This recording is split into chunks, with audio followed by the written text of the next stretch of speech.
Bonjour à tous et bienvenue dans cette première vidéo de l'année 2022. J'espère que vous allez bien. Ça me fait très plaisir de vous retrouver. En vrai, on est le mercredi 15 décembre, il est à peu près 15 h. Totoro travaille dans son bureau. Moi, j'étais en sortie toute la matinée pour les Restos du Cœur. On a eu bien froid, mais c'était génial. Le lardon, lui, il passe la journée chez sa nounou parce que ça fait un petit moment qu'il n'y a pas été. Et puis, entre deux copies, comme d'habitude, eh bien, je fais une petite pause canapé. Je me suis fait un petit thé, un thé noir de la marque Les Jardins de Gaïa, qui m'a gentiment été envoyé parmi d'autres petites choses bien sympathiques par Hilde il y a quelques jours. Et je l'en remercie encore. Ça sent trop bon. Alors, de quoi est-ce que je vais vous parler sur mon canapé? Eh bien, il y a quelques jours, en faisant du tri, j'ai retrouvé des magazines de mon adolescence qui ont miraculeusement survécu. Quand j'étais ado, j'étais abonnée à Jeune et Jolie à une époque, à Mutine à une autre époque, à Ciné Live aussi pendant un temps, je crois. Mais surtout, le magazine qui m'a marqué, eh bien, c'est 20 ans. J'ai consacré déjà un article à ce magazine sur mon blog, un article un peu nostalgique. J'adorais le ton irrévérencieux qui me faisait beaucoup rire des articles, j'adorais les quiz, j'adorais les thèmes abordés. Et puis en plus, ce qui était bien, c'était que c'était un magazine qui était vraiment bien rempli. Il y a vraiment 1000 choses à lire. J'ai retrouvé le numéro de décembre 2001, donc il y a pile 20 ans. Oh, c'est rigolo parce que c'est le titre du magazine. Et puis aussi celui de février 2002, et comme on est en 2022, bah ça fait pile 20 ans là aussi. Et je me suis dit que ce serait rigolo de les rouvrir avec vous pour la première fois depuis fort longtemps, pour voir ce dont il était question, les références culturelles qu'il y avait à l'intérieur, le type d'article qu'il y avait. Voilà la couverture de décembre 2001, je ne vous mens pas. Oh, le Seigneur des Anneaux! Ah ben oui, c'était la sortie de La Communauté de l'Anneau, le numéro 1 de Peter Jackson. Oh là là, oui, ça ne rajeunit pas tout ça. C'était aussi l'époque de Tanguy. C'était l'année où est sortie Legally Blonde, La Revanche d'une Blonde avec Reese Witherspoon, que j'ai vu plein de fois parce que j'adore ce film et j'adore l'actrice. Alors, côté people, Britney Spears, Lauryn Hill, Julia Roberts, Robbie Williams et sa moquette. Jennifer Lopez, magnifique. Russell Crowe, super jeune. Michael Jackson, encore vivant. Nathalie Imbruglia. Toute une époque, Loana, le loft était pas loin. Vous vous souvenez de C'est mon choix? Moi j'adorais, je regardais tout le temps. J'aimais bien aussi, il y avait plein d'interviews de vrais gens. Donc à 7h30 du matin dans un bar qui on trouve. Et puis, ils expliquent ce qu'ils font là, ils racontent leur vie. C'était avant les vlogs, avant YouTube.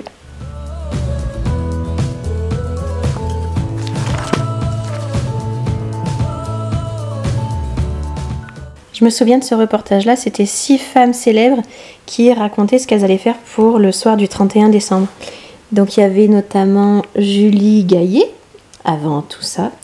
Il y avait Claire Castillon, l'écrivain. Il y avait Frédéric DeVos, il y avait Marie-Agnès Gillot, la ballerine, et puis Elena Nogueira. Ça me plaisait bien aussi ces petites interviews, ces petits portraits de célébrités sans phare.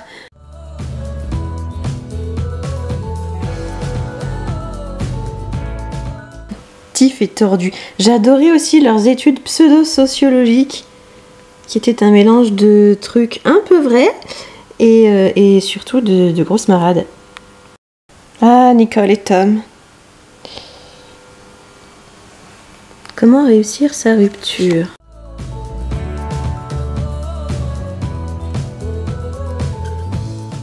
Bon, les pages mode, c'était pas toujours mes préférés, sauf là j'adore les bottes. Mais c'était toujours un petit peu trash, un petit peu déstructuré, et ça pour la mode, c'est pas mon truc. Ouais, j'aime bien les couleurs là. J'avais oublié qu'il y avait des pages déco aussi. Et je me rappelle maintenant que j'aimais bien les intérieurs qui nous présentaient. Il y avait un plan de l'appartement ou de la péniche ou du loft. Peu de maisons, hein, souvent des appartes. Ça donnait plein d'idées. Puis j'aime toujours, encore maintenant, voir où les gens vivent. Je vous dis, l'ancêtre de YouTube. Hein.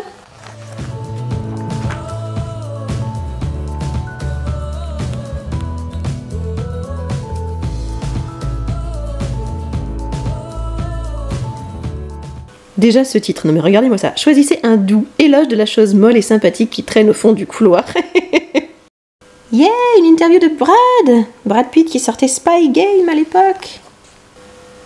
Bon, Mia Fry et Mylène Farmer.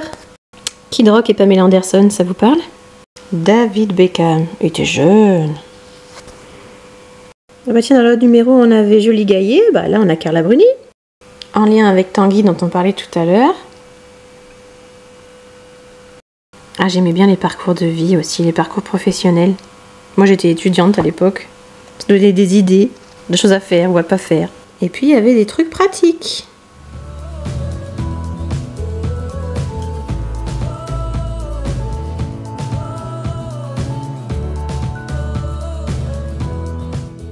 Les petites pages beauté.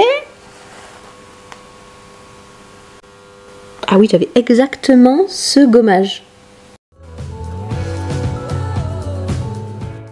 Oh, les éditos de Diastème. J'avais oublié que Diastème répondait aussi au courrier des lecteurs. Enfin, des lectrices. Ah, il y avait aussi des lecteurs. Et franchement, il y en a qui écrivaient des lettres, mais trop bien. Alors, je sais pas si c'était de vraies lettres, je pense. C'était aussi l'époque des enveloppes hyper illustrées. Moi, j'en fabriquais, hein.